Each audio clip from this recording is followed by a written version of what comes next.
Hey friends, there is something so satisfying about pulling carrots from the ground, and I have to say, I absolutely love growing carrots this season here in Backyard Florida. This was my first winter growing here in Florida, and I definitely learned a lot, and carrots are something that I will be growing again. Carrots are one of those crops that really teach you patience. Here in Florida, timing is everything because they can't handle our brutal summer heat, and honestly, neither can I. Once those temperatures start climbing, it's game over. The soil gets too warm, germination drops, and the roots can turn bitter or just stall out. So growing carrots in Florida really means taking advantage of our cooler months. They take a while to grow, usually a couple of months before they're ready, but they are so worth the wait when you finally get to pull up those bright, beautiful roots from the soil. One of the biggest questions people have is how to know when carrots are ready. A good indicator is the size of the shoulder, which is the top of the carrot root that peeks out right at the soil line. Once that crown starts to widen and looks close to the diameter that you're aiming for, usually about ½ inch to an inch across depending on the variety, they're ready to harvest. You can gently brush away a little soil to check the size before committing to pulling them. And remember, carrots can stay in the ground for a bit once they size up, especially in cool weather, so you don't have to rush and pull them all at once. When it's time to harvest, do try to be gentle. Loosen the soil around them first if you can, especially if your soil is sandy but slightly compacted like we often get here, or if you're using raised beds like me, then it doesn't really matter. Pull slowly and steadily from the base of the greens. I'm breaking the tops of the ones I'm pulling so I don't accidentally grab and disturb the neighboring carrots, because I planted mine way too close together and I should have thinned them out more. So that's why you'll notice some of mine are growing all wonky, and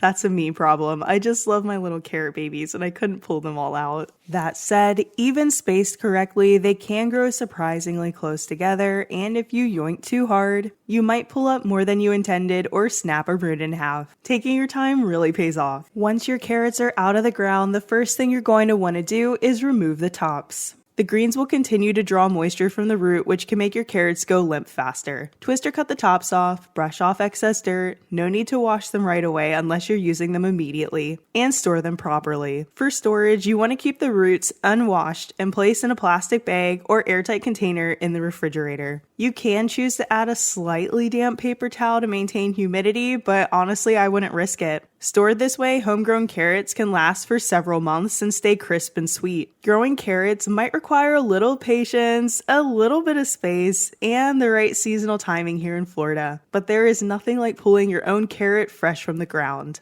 The flavor, the crunch, and that bright color make every bit of the wait completely worth it. I wasn't able to avoid pulling up some little ones completely. Some came out, like I said, mine were just way too close together. But overall, I would say, considering how poorly I planted them, I got a lot of decently sized carrots. I went for the scatter and pray method this year when it comes to planting carrot seeds. I just scattered them directly from the packet, covered them with a little bit of soil, and hoped for the best. I did thin them out quite a bit. I scattered a whole bunch of seeds. So I would say I thinned about 1/3 of what I put in the ground. And it worked. I got some good sized carrots. This is the 3rd time that I've pulled them, and as you can see, I still have a whole bunch that I'm leaving in to pull later. And a lot of mine have been a pretty good size. Of course, a lot of them have been super twisted or short and stubby, but honestly for me, they're perfectly imperfect, and this is plenty of carrots for the 2 of us that live in the house. If you haven't planted carrots before, I highly recommend that you try it. They are delicious, nutritious, very low maintenance, and a perfect winter crop. And that's it. Thank you for watching, guys. I hope you enjoyed my short little carrot video. Like, subscribe, share, and I'll see you next time. Happy growing, y'all.